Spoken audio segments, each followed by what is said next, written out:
Amén, hermanos. Entonces, hoy continuamos nuevamente con mi hermano Agustín. Estamos en el libro de Lucas. Estuvimos ya finalizando capítulo 4 el día de ayer.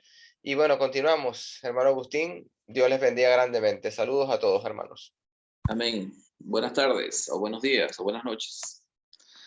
Ok, entonces, como dijo Alejandro, ya terminamos el capítulo 4. Estuvimos viendo del versículo 40 al versículo 44 de ayer. Eh, Vimos Jesús entonces estando en la casa de la suegra de Pedro, después que la sanó.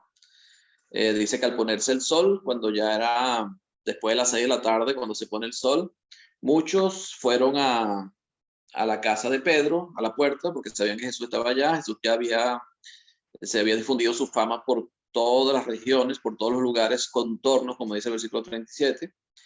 Y muchas personas sabían que Jesús estaba en la casa de Pedro, se enteraron de que estaba en la casa de Pedro, no, en la casa de la suegra de Pedro. Y todos los que tenían enfermos o endemoniados habían llevado a sus enfermos hasta allá, con el propósito de que Jesús los sanara. Y fue lo que Jesús hizo. Él dice que él venía, tocaba a cada uno, o ponía las manos sobre cada uno y eran sanados. También los demonios salían de los que estaban endemoniados. Y lo que llamaba la atención ayer, que estuvimos comentando, es que los demonios reconocían quién era Jesús. Ellos sabían quién era Jesús, como dice el versículo 41. Y dando voces y diciendo, tú eres el Hijo de Dios. Pero él les reprendía y no les dejaba hablar porque sabían que él era el Cristo. Entonces los demonios sabían quién era Jesús. Sabían que él era el Cristo, el Mesías. Jesús todavía estaba dándose a conocer en el mundo, pero los demonios sí sabían quién era él. O sea que cuando Satanás estuvo tentándolo en el desierto, Satanás sabía que sí era el Hijo de Dios, sabía que era el Mesías, simplemente quería que Jesús cayera en sus trampas, algo que no pasó, que no sucedió. Entonces ellos sabían que era el Hijo de Dios, como comentamos ayer. Lo que ellos no sabían era de qué manera Jesús nos iba a redimir, o que venía a hacer por nosotros Jesús. ¿Cuál era el propósito por el que Jesús había venido al mundo? ¿De qué manera nos iba a salvar Jesús? Porque el Mesías venía a eso, a salvar a su pueblo. Ese era el propósito del Mesías, venir al mundo, a salvar a su pueblo. Lo que el diablo no supo, o los demonios no supieron, fue eso. ¿De qué manera? Estuve leyendo en 1 Corintios capítulo 2, capítulo 2, algo que estuvimos comentando ayer, en los versículos 7 y 8, capítulo 2, versículos 7 y 8. Dice así el apóstol Pablo. Dice, más hablamos sabiduría de Dios en misterio, la sabiduría oculta, la cual Dios predestinó antes de los siglos para nuestra gloria. Entonces, ¿qué hablaba Pablo? ¿Qué predicaba Pablo? Dice, sabiduría de Dios en misterio, la cual, la sabiduría oculta, dice una sabiduría oculta, la cual Dios predestinó. Esa sabiduría estaba predestinada desde antes de la fundación del mundo. Ya estaba en la mente de Dios antes de la fundación del mundo. Ya se había sido predestinado antes de la fundación del mundo. Para nuestra gloria. Para nuestra gloria. ¿Por qué? Porque mediante esa sabiduría de Dios, ese misterio que estaba escondido, era la manera como Dios iba a redimirnos o iba a salvarnos.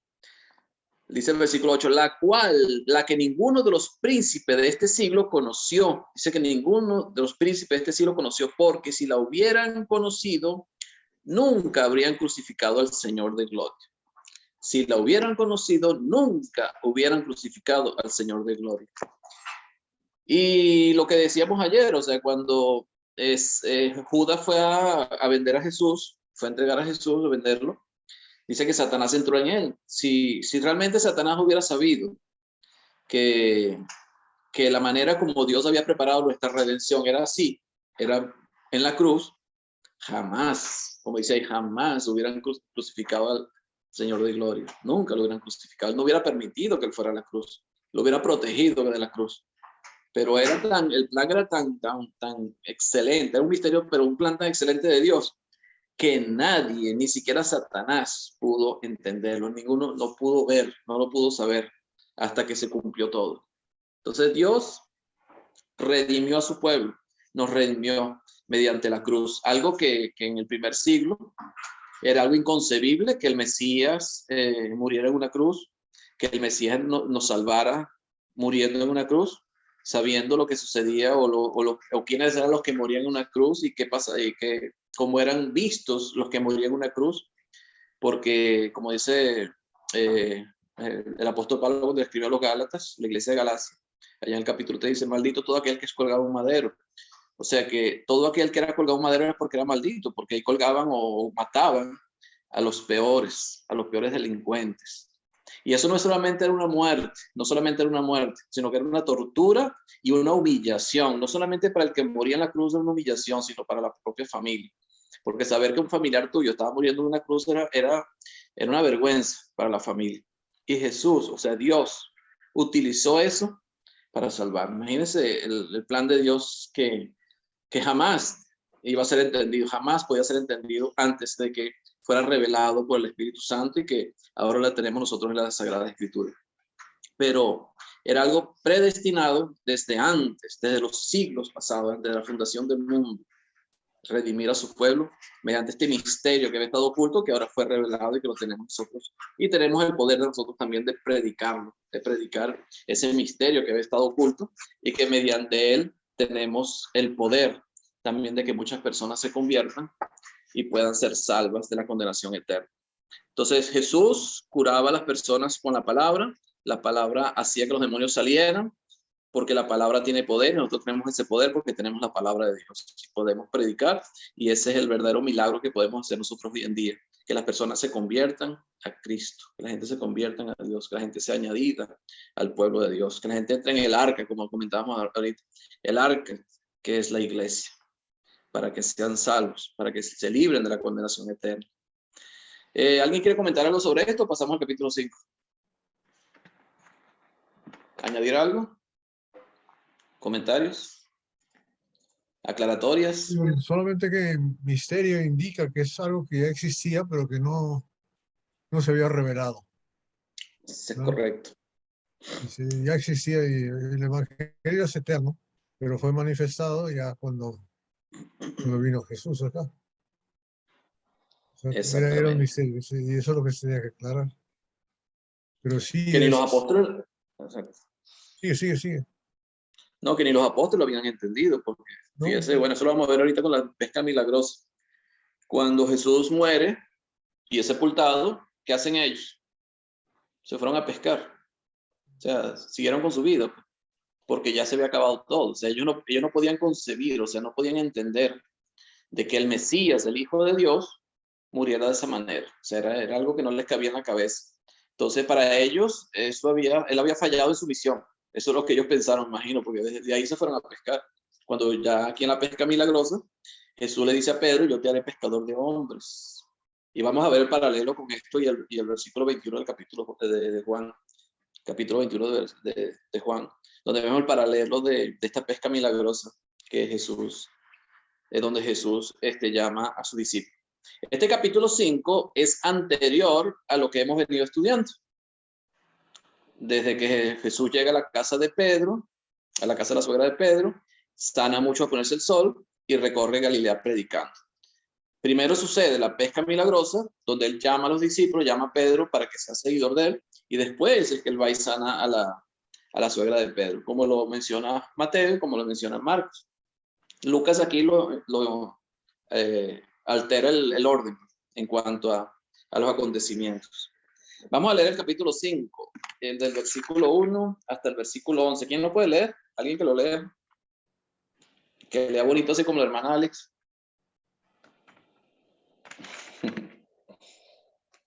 Manita Alex, la lectura. Yo lo puedo leer. Amén, hermanita Inés. Amén. Ajá, déjeme. Perdóneme, ¿verdad que me estoy diciendo que voy para el súper? ¿Va para el súper? Ajá. ¿Del 1 al qué? ¿Al 11? Al 11, sí. Ajá, dice así. Aconteció que estando Jesús junto al lago de Gensaret, el gentío se agolpaba sobre él para oír la palabra de Dios. y vio 2 barcas que estaban cerca de la orilla del lago, y los pescadores, habiendo descendido de ellas, lavaban sus redes. Y entrando en una de aquellas barcas, la cual era de Simón, le rogó que le apartase de tierra un poco, y sentándose enseñaba desde la barca de a la multitud. Cuando terminó de hablar, dijo a Simón, boga mar adentro y echad vuestras redes para pescar. Respondiendo Simón, le dijo, maestro, toda la noche hemos estado trabajando y nada hemos pescado, mas en tu palabra echaré la red. Y habiendo hecho, encerraron gran cantidad de peces y su red se rompía. Entonces hicieron señas a los compañeros que estaban en la otra barca para que viniesen a ayudarles, y vinieron y llenaron ambas barcas de tal manera que se hundían. Viendo esto, Simón Pedro cayó de rodillas ante Jesús, diciendo, apártate de mí, Señor, porque soy hombre pecador, porque por la pesca que habían hecho, el temor se había apoderado de él y de todos los que estaban con él. Asimismo de Jacobo y Juan, hijos de Zebedeo, que eran compañeros de Simón. Pero Jesús dijo a Simón, no temas, desde ahora serás pescador de hombres. Y cuando trajeron a tierra las barcas, dejándolo todo, le siguieron. Amén. Amén. Palabra de Dios. Mi hermano. Ok, ¿a qué hora estaba predicando Jesús? No lo dice, ¿verdad? Pero sí dice que ellos habían estado pescando toda la noche. Toda la noche, sí. Estuvieron pescando toda la noche, no pescaron nada. O sea que Jesús estaba predicando temprano, porque los pescadores, cuando terminan de pescar, cuando empieza a salir el sol, ellos regresan a la orilla, porque si saben algo, o sea, lo que me han explicado a mí de pesca, lo que significa la pesca, normalmente se salen a pescar de noche, porque la manera de atraer a los pescados es con luz. O sea, cuando hay luz del sol, los peces están todos dispersos. Pero cuando no hay luz del sol y tú pones una lámpara en el barco, en la embarcación, esa lámpara hace que los peces se reúnan, o sea, atrae a los peces. Entonces es la manera más fácil de pescar. Por eso es que normalmente pescan de noche. Aquí vemos en la isla, aquí en esta isla, y vemos que los pescadores salen de noche a pescar. Tú ves a lo lejos en el mar las lucecitas de todos los barcos que están pescando. Y por eso es que los pescadores normalmente salen de noche. Este lago de Genesaret, ¿saben cuál es el lago de Genesaret? El mar de Galilea, el mismo mar de Galilea es llamado Genesaret. También es conocido como Kineret, pero es el mismo lago del mar de Galilea. Es un lago de agua dulce, no es salado. Ahí él entra el río y sale también hacia el mar muerto, hacia lo que es el mar salado. El mar muerto que sí es salado. Pero este lago es de agua dulce y es donde ellos pescaban, el mar de Galilea. Dice que el gentío, fíjese la palabra que utiliza el traductor acá en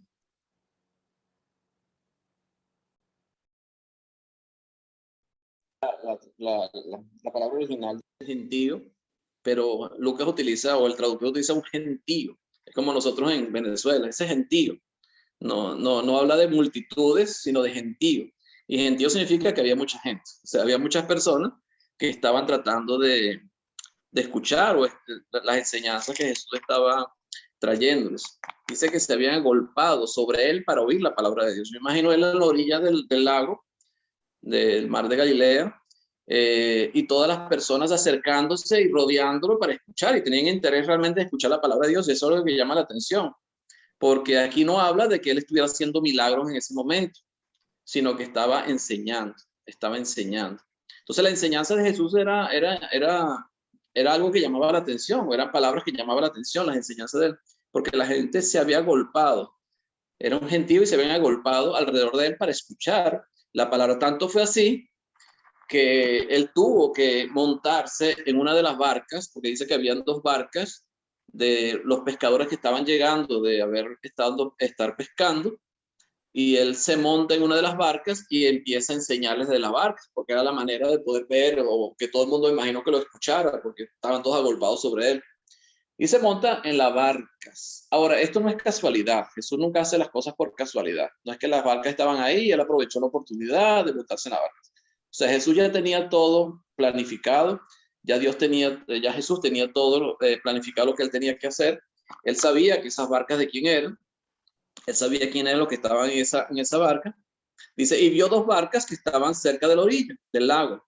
Y los pescadores, habiendo descendido de ellas, lavaban las redes. ¿Qué estaban haciendo los pescadores? Lavando las redes, pues no haber pescado nada, porque las redes igual las lanzan al mar, al agua, y tenían que lavarlas. Menos que estaban sucios, no sé qué es lo que puede entre las redes que tenían que lavar.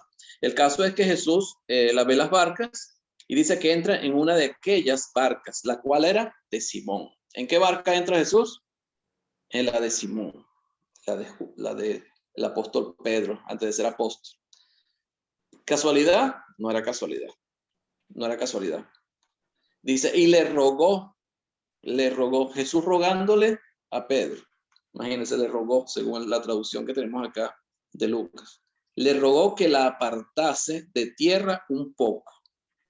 Estaban en la orilla, la apartase de tierra, me imagino para que la gente no siguiera agolpándose alrededor de él, sino que estuviera a cierta distancia para que todo el mundo lo pudiera escuchar y lo pudiera ver. Porque cuando se agolpan todos, no, muchos de ellos ni siquiera lo pueden ver. Se apartó un poco de tierra y sentándose enseñaba desde la barca a la multitud. Aquí se habla de multitud, ya no habla de gentío, sino de multitud. Era una multitud de personas que estaban escuchando las enseñanzas de Jesús.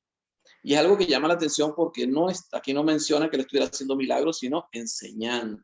Y él enseñaba la palabra de Dios, es lo que él enseñaba. Entonces él tenía enseñanzas que darle a estas personas y las personas lo estaban recibiendo de todo gusto, porque las personas no estaban ahí por obligación, sino que tenían el interés en escuchar las palabras que estaba predicando Jesús en ese momento. Dice, cuando terminó de hablar, dijo a Simón, boga mar adentro. Bogar, ¿sabes lo que es bogar? Bogar es cuando rema, o sea, utiliza los remos en el agua para llevar el barco a cierto sitio o apartar o remar o utilizar los remos en el agua para apartar el barco, para mover el barco. Eso es más o menos bogar. Y fue lo que hizo Pedro, cuando él le dice boga mar adentro, o sea, boga mar adentro. Ahora, ¿por qué Jesús le dice boga mar adentro y echa vuestras redes para pescar? Era de día no se pesca, normalmente no se pesca, es difícil que si de noche no pudiste, de día es casi imposible que lo puedas hacer. Y si pescas, sería muy poca la pesca que podrías agarrar, o los peces que pudieras agarrar. Respondiendo Simón le dijo, maestro, toda la noche hemos estado trabajando y nada hemos pescado. O sea, toda la noche hemos estado trabajando y nada hemos pescado. De día es imposible que pesquemos, o sea, es casi imposible. Si de noche no pudimos, de día es imposible. Pero Pedro confiaba en Jesús. ¿Por qué Pedro confiaba en Jesús? O Simón, porque él dice, mas en tu palabra echaré la red. En tu palabra echaré la red. O sea, por tu palabra, porque tú me lo estás diciendo, voy a echar la red. O sea, normalmente un pescador no le hace caso a un carpintero en cuanto a las técnicas de pesca, porque el carpintero no sabe de pesca. El que sabía de pesca era Pedro, que eran pescadores. Jesús, el trabajo de Jesús, imagino que ayudando a su papá como carpintero, no era pescar, pero Pedro confiaba en Jesús. En tu palabra echaré la red. Porque tú me lo estás diciendo, echaré la red. O sea que ya Pedro había visto algo en Jesús que le llamó la atención y vio algo especial en él. Por tanto, en su palabra echó la red. Respondiendo Simón le dijo, y habiéndolo hecho, encerraron gran cantidad de peces y su red se rompía. Dice, habiéndolo hecho, encerraron gran cantidad de peces y su red se rompía. Entonces hicieron señas a los compañeros que estaban en la otra barca para que viniesen a ayudarles. Y vinieron y llenaron ambas barcas de tal manera que se hundían. Y esa es la cantidad de peces que pudieron agarrar. Esas barcas normalmente no eran muy pequeñas, que habían varias personas dentro de la barca. Y eran tantos los peces que agarraron, que dice que ellos no podían solos, tuvieron que llamar a los compañeros de la otra barca para que vinieran a ayudarlos. Y cuando llenaron las dos barcas, dice que eran tantos los peces que las barcas se hundían, o sea, era pesado, eran muchos peces los que agarraron. Viendo esto, Simón Pedro cayó de rodillas ante Jesús diciendo, apártate de mí, Señor, porque soy hombre pecador. ¿Qué estaba haciendo Jesús con esta pesca milagrosa? O sea, ¿por qué Jesús hace que esos peces, ellos puedan pescar esa cantidad de peces? ¿Qué quería enseñarle Jesús a Pedro? ¿Qué estaba enseñándole Jesús a Pedro? Porque eso no fue casualidad, que se haya montado en la barca de Pedro, que le haya dicho que apartara un poquito la barca de la tierra para poder enseñar, y después que remara o bogara mar adentro para hacer la pesca. No fue casualidad. Él quería que Pedro entendiese de que él era alguien especial, de que él tenía poder, de que era el Mesías, de que era el Hijo de Dios. Pero tenía que entender, y Pedro lo entendió. Cuando le dice, cuando ve esa señal, cuando ve ese milagro, porque eso fue un milagro, el hecho de que haya pescado esa cantidad de peces, Pedro cae de rodillas, o sea, cae de rodillas y le dice, apártate de mí, Señor, pero cae de rodillas, humillado ante Jesús. Y eso es una reacción que debíamos tener todos los seres humanos al reconocer quién es Jesús. Y es que no nos queda otra sino caer de rodillas ante Él, sobre todo por el amor manifestado en la cruz.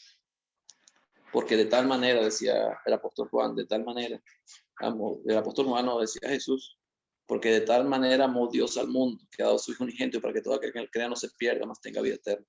Y cuando uno entiende y ve ese amor de Dios tan grande, no queda otra sino caer de rodillas ante Dios, ante Jesús, caer de rodillas. Y fue lo que hizo Pedro. Pero Pedro porque se sentía indigno de que Jesús estuviera con él. Por eso él dice, apártate de mí. Pedro era un hombre corriente, normal, del pueblo, pescador, y era un hombre que fallaba y faltaba, pecaba. Y él sabía quién era, él reconoció quién era. Y él no se sentía digno de que Jesús estuviera con él. Por eso le dice, apártate de mí porque soy un pecador. Y todos estamos en esa misma condición de Pedro. Todos tenemos esa misma condición. Y Jesús vino precisamente por eso. Jesús vino a salvarnos porque solos no podíamos. Porque somos pecadores, porque nuestra condición es de pecado. Nuestra condición es pecador. Y necesitamos a Jesús para que nos salve.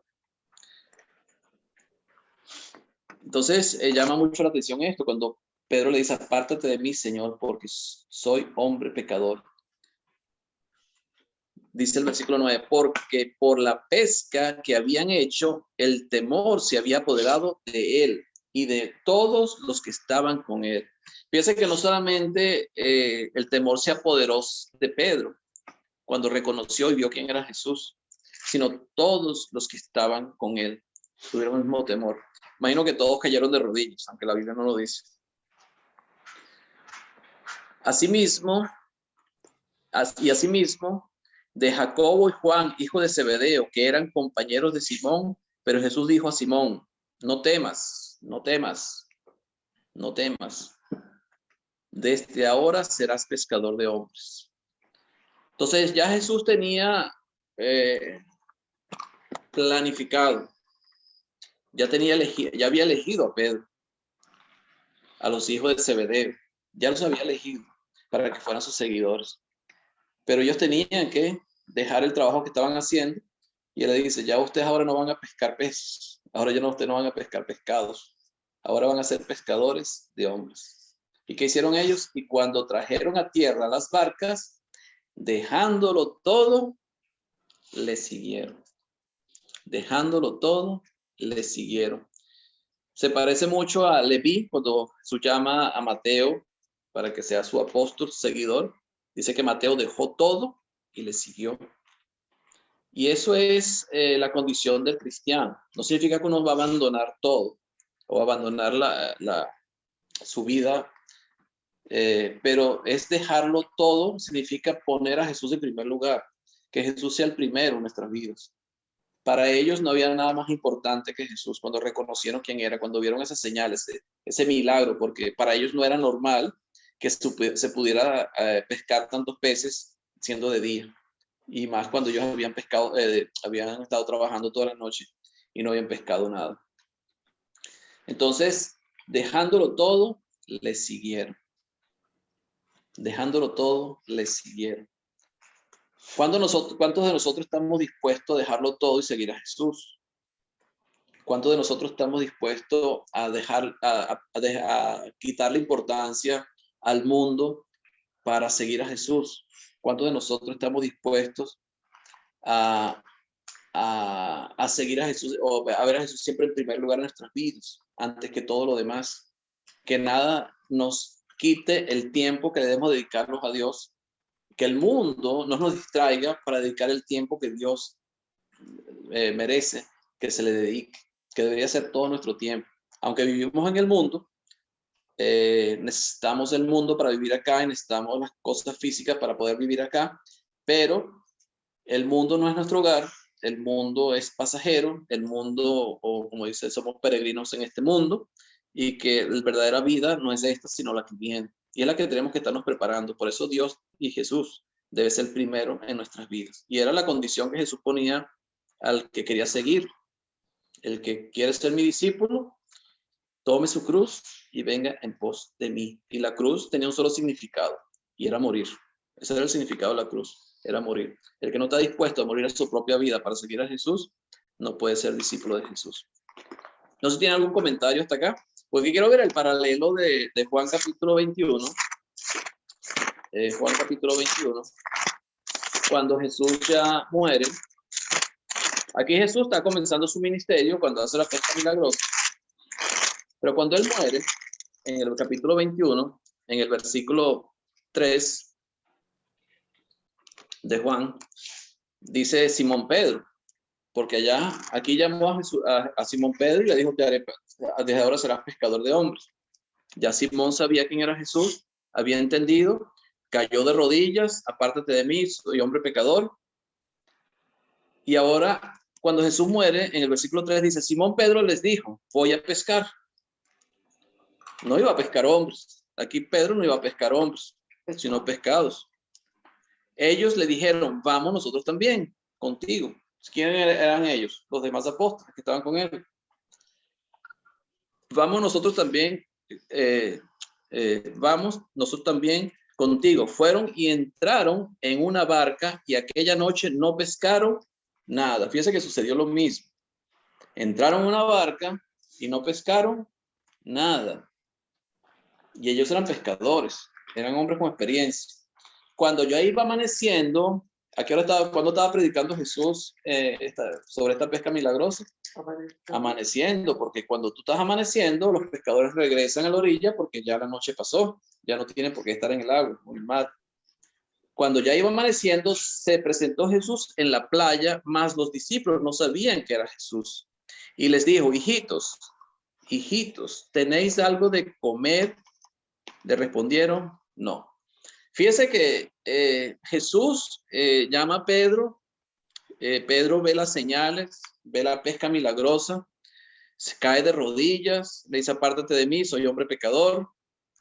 Estuvo 3 años aproximadamente con Jesús. No solamente vio el milagro de la pesca milagrosa, sino vio muchos milagros, vio muchas señales, vio muchos prodigios hechos por Jesús. Vio gente resucitada por Jesús, vio paralíticos caminar con Jesús, vio leprosos limpiados por Jesús, vio ciegos que volver a ver con Jesús, vio personas que eran atormentadas por demonios, liberadas por Jesús. De muchas enfermedades salían de las personas por la palabra que Jesús hablaba. O sea, Pedro vio muchas señales, vio mucho. Pero cuando Jesús muere, él se va a pescar. Y Jesús le había dicho, te voy a hacer pescador de hombres. Pero con todo y eso, que él se va a pescar junto con los otros, fíjense cómo los trata Jesús. Le dice, hijitos. Le dice, hijitos, con todo el cariño del mundo. ¿Por qué Jesús los trata así? ¿Por qué le dice hijitos? Porque Jesús nos comprende. Jesús comprende lo que somos barro. Él es lo mismo que le ha dicho Pedro, soy hombre pecador. sea fallo, siempre fallamos, siempre cometemos errores. Y Pedro, a pesar de que había visto todo esto, había fallado, le había fallado nuevamente al Señor el hecho de irse a pescar. Y él le preguntó, hijitos, ¿tenéis algo de comer? Le respondieron, no habían pescado nada. Él les dijo, echad la red a la derecha de la barca. Lo mismo que pasó con la pesca milagrosa. Echen la red nuevamente. De día, ya era de día. De noche es cuando se pesca, no de día. Dice, echen la red a la derecha de la barca y hallaréis. Entonces la echaron y ya no la podían sacar por la gran cantidad de peces. Igual que la pesca milagrosa. Fíjense que Jesús hace el milagro, empezando su ministerio cuando llama a Pedro y cuando resucita, hace el mismo milagro. ¿Qué le estaba dando, qué le estaba diciendo él con esas señales a los discípulos, sobre todo a Pedro? ¿Qué estás haciendo? Dime, hermana Alex, iba a hablar. Tiene la mano levantada. Sí, estaba pensando en que qué éxito de Pedro, que en su último aterrizaje de peces sacó una gran cantidad de peces y la primera aterrizaje de hombre sacó como 3,000. Exactamente, esa fue la primera pesca y después la segunda como 5,000. Agustín. No, hermana, está de pila. El hermanito Cristian Sánchez, por favor, ¿tiene algún comentario? Sí. Sí, hermano, igual bien interesante esta lectura, me agrada mucho esta lectura y tiene muchas lecciones. Pues, para empezar, eso del verso 5, donde le llama a Pedro a Jesús maestro, pues nos habla de un reconocimiento y respeto, ¿no? A la palabra de Jesús, junto con la frase, pues en tu palabra, ¿no? O porque tú lo dices, lo haré. Como usted lo decía, ¿no? Reconocer a Jesús como hijo de un carpintero y ellos, pescadores experimentados, pues no había mucha congruencia en que un carpintero enseñara a un pescador experimentado a hacer su trabajo. Pero Pedro respetaba la palabra de Jesús. Y eso es bien interesante, por ahorita una aplicación que voy a mencionar, pero resalta mucho eso, maestro, es reconocimiento, es respeto a la palabra de Jesús. Y luego en el verso 8 nos muestra que hay un impacto y un reconocimiento, ¿no? Estos hombres sintieron un impacto en su vida. Lo que hizo Jesús dejó una huella grande, tanto así que les dice, no teman. La palabra ahí, temor, phobos, habló un terror, un pánico, eso fue impactante para ellos. Y todo eso tenía un propósito. En el verso 11 les dice, serán pescadores, ¿no? Y dice que dejándolo todo le siguieron. Me llama la atención que en las lecturas paralelas, que son Mateo 4 y Marcos 1, no menciona nada de esto, solamente dice que Jesús llegó, los vio que estaban pescando y les dijo, les haré pescadores de hombres, y se fueron con él. Pero creo que Lucas hizo un excelente trabajo, como él mismo lo describe, estudió diligentemente las cosas como habían sucedido, y Lucas nos da ese panorama. No solamente nos dice que Jesús llegó y les haré pescadores de hombres y los siguieron, sino que Lucas nos da el detalle del por qué tuvo ese impacto la palabra de Jesús. Entonces, Lucas sin duda hizo un trabajo muy bueno, ¿no? Ahora, en cuanto a esto, hacen una pequeña aplicación. Creo que Pedro, su hermano Juan, todos ellos, pues eran discípulos de Jesús, aprendices, seguidores, y creo que de ello podemos aprender mucho en este capítulo. Un buen discípulo necesita reconocer a su maestro. Pedro lo hizo, tirar a otro maestro. Luego también un buen discípulo necesita obedecer. Fue lo que Pedro hizo, obedeció a su maestro. No solamente le dijo maestro, sino que obedeció lo que el maestro dijo. Entonces nosotros como buenos discípulos hay que reconocerlo y hay que obedecerlo. También necesitamos rectificar nuestros caminos o tener prioridades. Jesús les mostró una prioridad, ser pescadores de hombres. También como buenos discípulos necesitamos un nuevo enfoque y necesitamos también hacer renuncias. Ellos hicieron una renuncia, dice ahí al final de esta lectura, que ellos dejando las redes, dice, dejándolo todo, les siguieron. Entonces, un buen discípulo reconoce al maestro, le obedece, rectifica su camino, sus prioridades, tiene nuevos enfoques y hace renuncias. Creo que es una muy buena lección, hermano. Gracias. Amén, amén. Así es. Entonces vemos el resultado de ellos después de la muerte de Jesús, donde ellos van a pescar. Jesús se le aparece en la orilla y los llama, les pregunta: hijitos, ¿tenéis algo de comer? Respondieron no. Echen la red a la derecha y hallaréis. Y dice que había tantos peces, aunque aquí Juan menciona cuántos peces habían. O sea, que se dieron a la tarea de contar los peces. 153 peces. Versículo 11. Subió Simón Pedro y sacó la red a tierra llena de grandes peces, 153, y aún siendo tantos, la red no se rompía. 153 peces pescaron. No sé por qué se menciona esa cifra, pero alguien tuvo que haber contado los peces para que vean que la cantidad era grande de pescado. O sea, 153 peces eran muchos peces grandes, dice ahí. Peces grandes, peces que eran de tamaño, de un buen tamaño. Entonces, fíjese lo que hace Pedro cuando ve a Jesús, cuando le dice, es el maestro. Dice, entonces aquel discípulo a quien Jesús amaba, dijo a Pedro: es el Señor. Simón Pedro, cuando oyó que era el Señor, se ciñó la ropa porque se había despojado de ella y se echó al mar. Y los otros discípulos vinieron con la barca arrastrando la red de peces, pues no distaba de tierra sino como 200 codos. Fíjese dónde estaba la barca. Estaba a 200 codos de la orilla. Un codo son aproximadamente como 45 centímetros. Es lo que tengo entendido, o sea, si no me equivoco. O sea que ellos estaban aproximadamente entre 80 y 90 metros de la orilla. Y Pedro no esperó que la barca llegara a la orilla, sino que se vistió porque se había quitado la ropa, me imagino para estar cómodo para pescar, o por el calor que a lo mejor hacía. Sino que se vistió, se ciñó la ropa y se lanzó al mar. Normalmente cuando uno se lanza al mar, uno se quita la ropa para poder entrar al mar, para poder nadar cómodo. Él lo hizo al contrario. Él se puso la ropa para zumbarse en el mar, para llegar a la orilla y encontrarse con Jesús. ¿Por qué él se pone la ropa? Por respeto, presentarse ante Jesús con su ropa puesta, no desnudo, no con un traje mínimo. Entonces, vemos que Jesús algo le estaba diciendo a Pedro aquí también.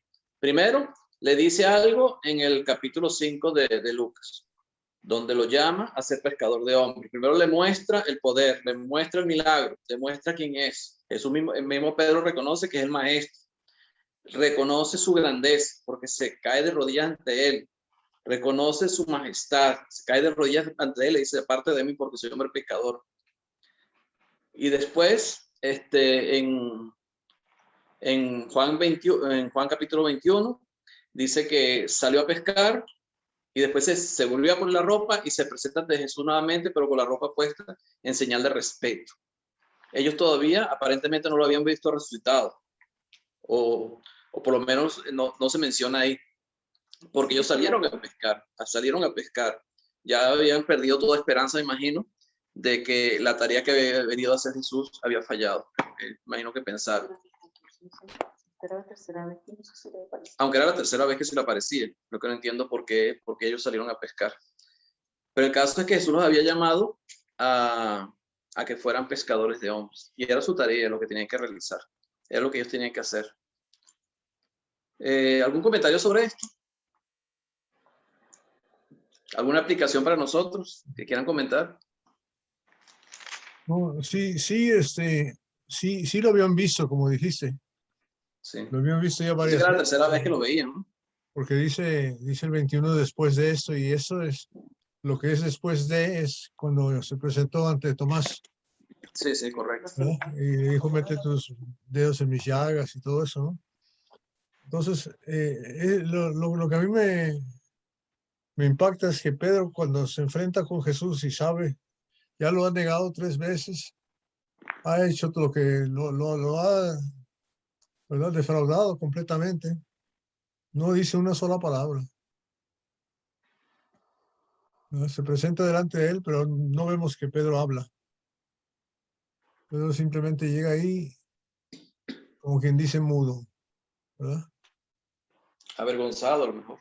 ¿verdad? Tiene que estar. Y la otra cosa, obviamente, todavía no se les había abierto el entendimiento.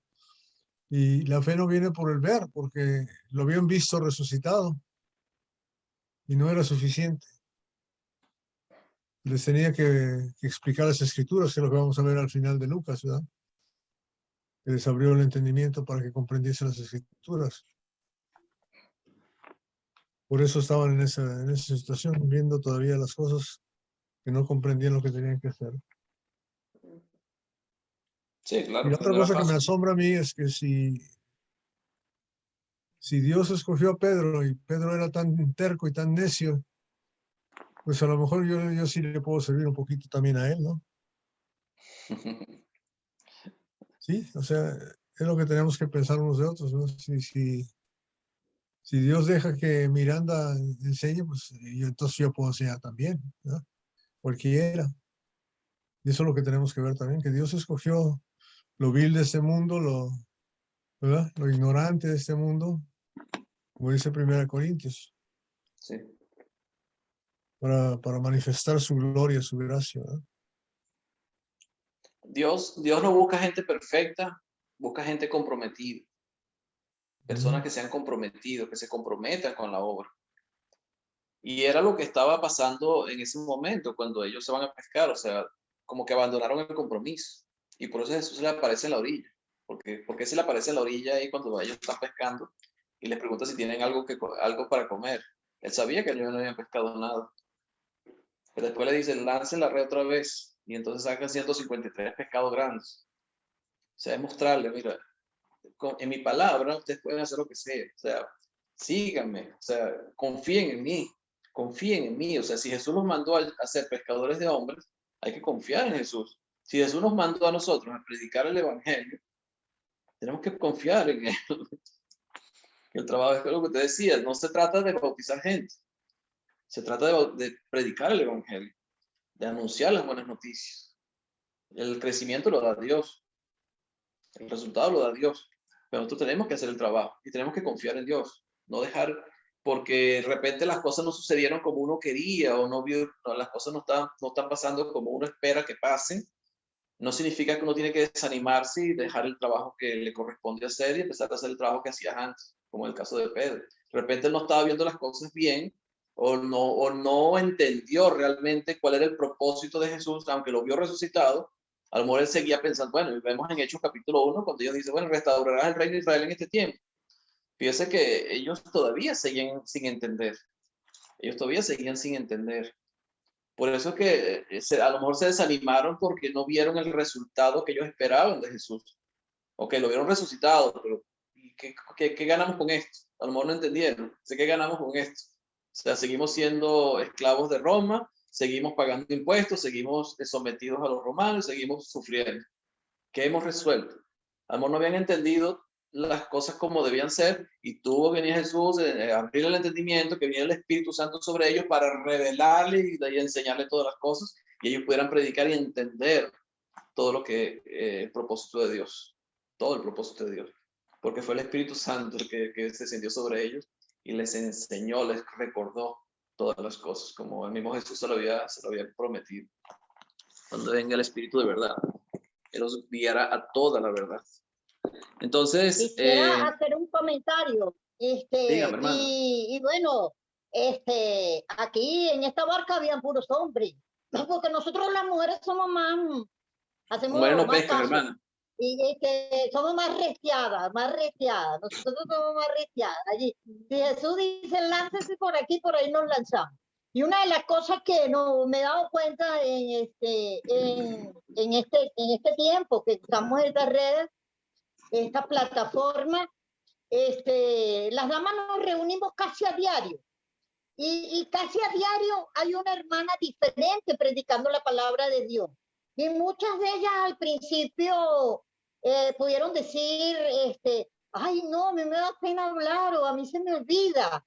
Pero la gran mayoría han sido mujeres valientes y casi todos los días tenemos un tema diferente, casi todos los días tenemos una mujer dando la reflexión y eso me me hace sentir muy bien a mí como dama, pues, y inclusive podemos ver que los grupos de damas nos reunimos 50, 40, 60, 100 cuando nos hacen las invitaciones.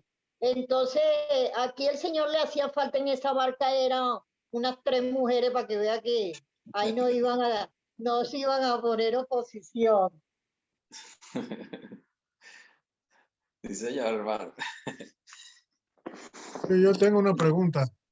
Dígame, hermano. ¿Por qué, Alejandro sabe la respuesta.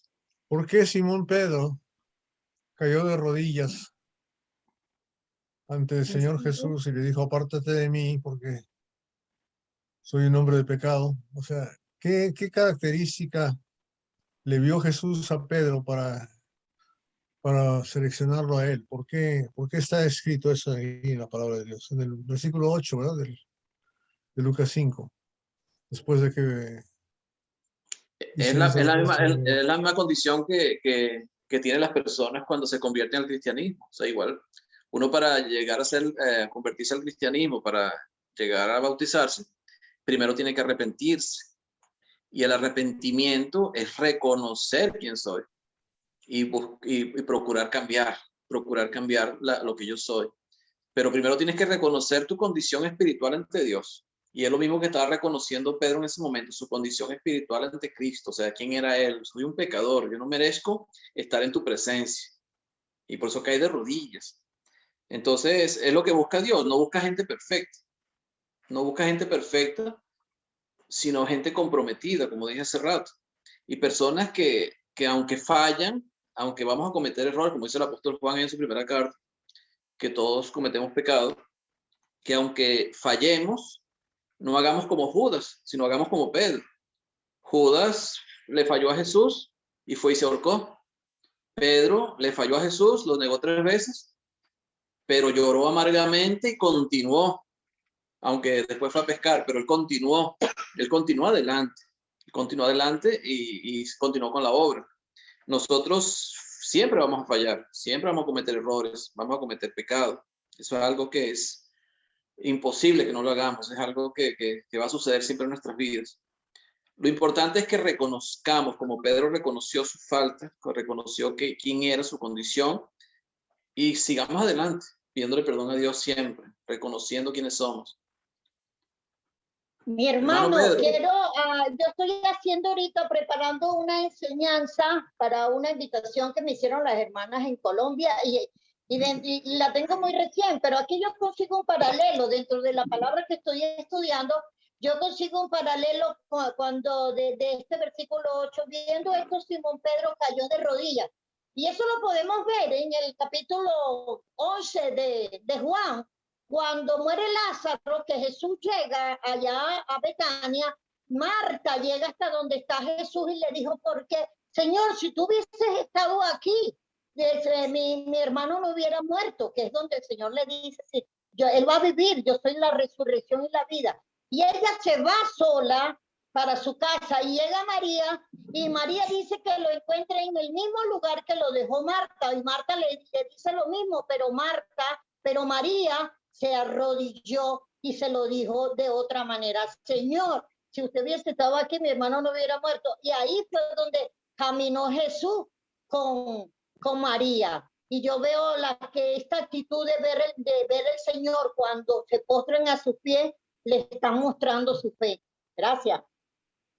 Amén. Hermano Pedro Rodríguez, que estuvo escribiendo, no me dio chance de leerlo. Hermano querido. El hermanito comenta, bueno, comenta aquí también Cristian. Hermano querido. Bueno, sí, Pedrito, díganos. Sí.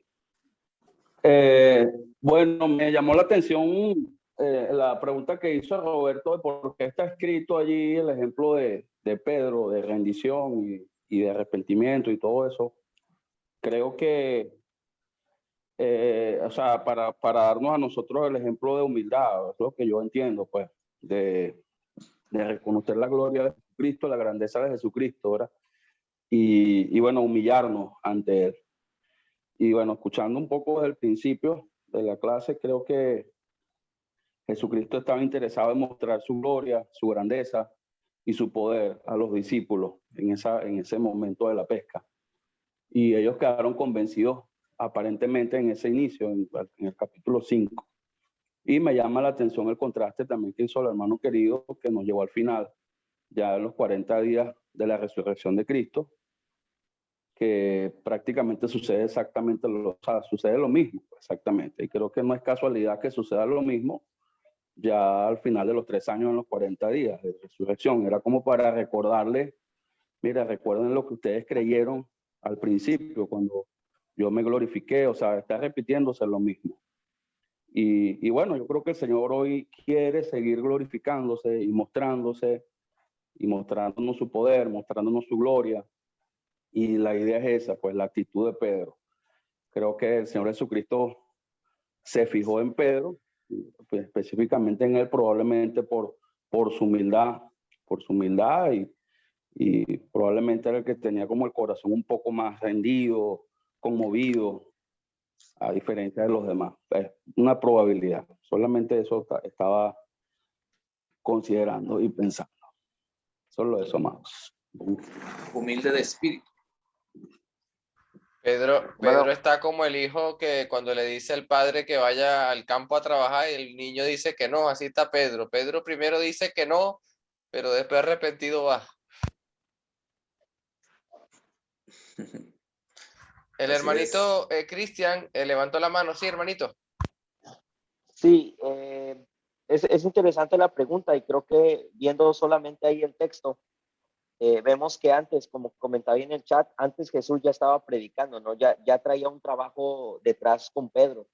O sea, no fue algo solamente que surgió en el momento y Pedro se sorprendió, se humilló y reconoció sus faltas, sino que ya antes había sanado la suegra, había visto a Jesús sanar enfermos, había visto a Jesús predicar a multitudes y ahora le toca ahí prestar su barca, ¿no? Para que Jesús también esté predicando y luego lo confirma con esa gran señal.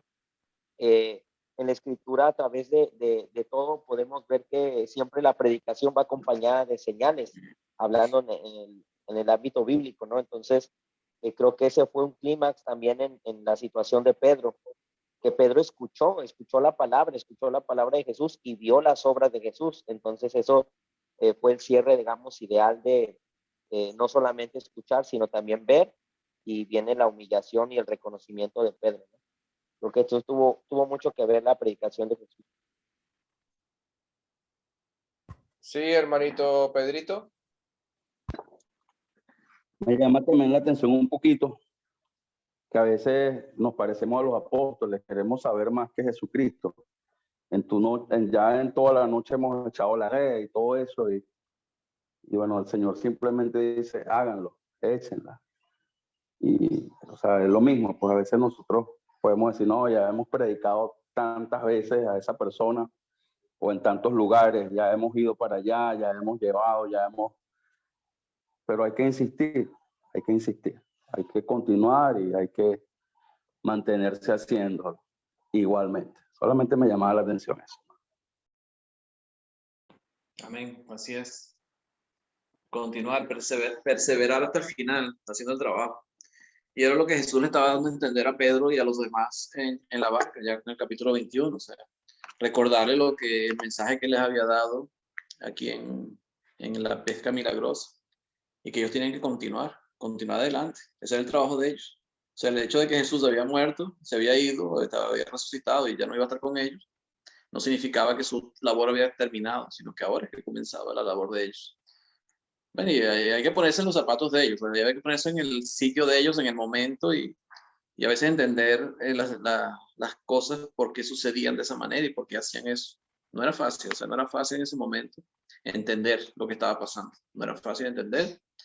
Fíjese que Lucas, él termina hablando sobre el camino de Maús, los discípulos.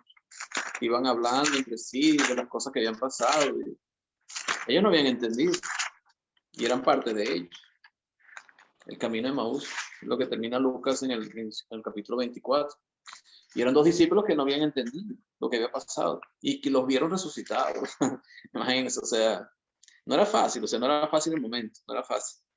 Pero Jesús mostró muchas cosas para que ellos confiaran, Entonces, el discípulo debe confiar en el maestro, aunque no entienda ciertas cosas. Y hay ciertas cosas que a lo mejor no entendemos de las cosas de Dios y las cosas que Jesucristo vino a enseñar. A lo mejor no tenemos muy claras las cosas, pero no se trata muchas veces de entender, sino de confiar, de confiar, de confiar en Él, confiar en Dios, confiar en Cristo. Y es lo que Él estaba tratando de enseñarle a los discípulos. Confíen en mí, confíen en mí. Gracias, hermana, Dios la bendiga. Saludos, la amamos. Chao, hermana. Entonces trata de confiar, confíen en mí. Ajá, dígame, hermano. Está despidiendo de Alex. Ok, ¿algún otro comentario que tengan por ahí?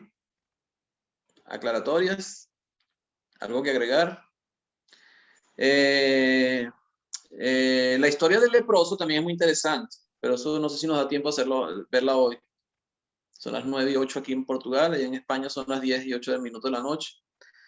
Y eso hay más o menos algo que conversar sobre esa historia de Jesús curando al leproso. Y después vemos el paralítico, que también es interesante esa historia del paralítico, donde Jesús sana al paralítico que es bajado desde el techo. Son historias muy bonitas, historias muy interesantes y que nos dejan una gran enseñanza para nosotros. Entonces podemos verlas la próxima clase. ¿Le parece? Amén, hermanito.